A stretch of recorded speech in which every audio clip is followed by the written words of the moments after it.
Dans un temps pas si ancien où le sang comme la chair n'était encore à l'image qu'une simple nuance de gris, la campagne vivait autour de traditions.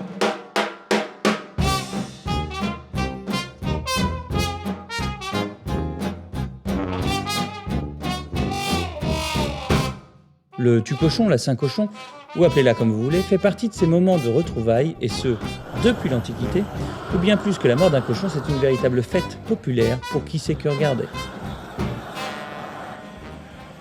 Alors même qu'une tranche médiatique a pris comme conscience existentielle le bien-être animal, quoi de plus naturel que de tuer son porc à la ferme, sans stress et sans transport, pour une fête familiale. Je dis familiale car évidemment, la réglementation stricte complique les choses pour la plus grande joie des industriels. Il faut que le cochon élevé ne soit pas vendu, même en morceaux, et réservé uniquement à une consommation familiale.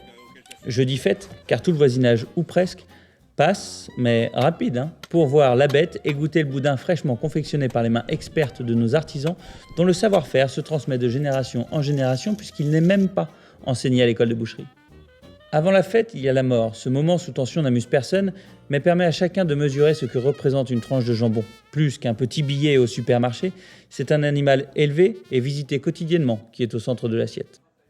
La confection du boudin est à elle seule une attraction. Chacun a sa recette et cherche à l'imposer. Attends, il y a encore le vin à mèche, je te dis. Voilà, mais les gars, il faut avoir l'œil. Comment, ouais. Tu mets de la crème fraîche, tu mets du lait. Merci, voilà. Je dis pas que des conneries. Du vin rouge. Il faut du Cahors, faut du gaillard, du C'est chata. du poivre. C'est le poivre, c'est Tiens, tout. t'en veux pas là? Oh, te cul. Ah, sûrement, oui. Pour le trancher. Tu vas te faire harceler. Ok. Ça, c'est la tête de vieux. Du vin, tout. Moi, tout ce que je fais cuire, c'est tout au vin.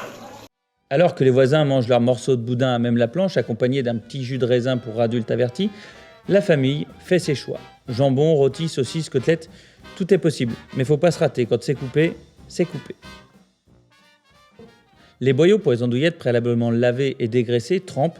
Un peu comme les voisins, il est 18h. La journée se termine dans la joie d'une ivresse mesurée que l'humeur festive d'un hôte attentionné a insufflé tout au long de ce premier acte. Le lendemain, les fêtards essoufflés ont abandonné leur poste. Le bar devra désormais tenir tout seul. On passe à la transformation. Pâté, saucisses et andouillettes se terminent péniblement dans une fatigue point dissimulée qu'un calme olympien ne saurait trahir. Les animaux, c'est beau, tuer, c'est moche. Alors oui, je veux bien, je l'entends. Mais je mets au défi quiconque de venir goûter à ce boudin d'un cochon élevé dans la patience et le respect de son premier à son dernier souffle et me dire ensuite « Ce que vous faites là, non, c'est pas bien. Faut pas faire ça. »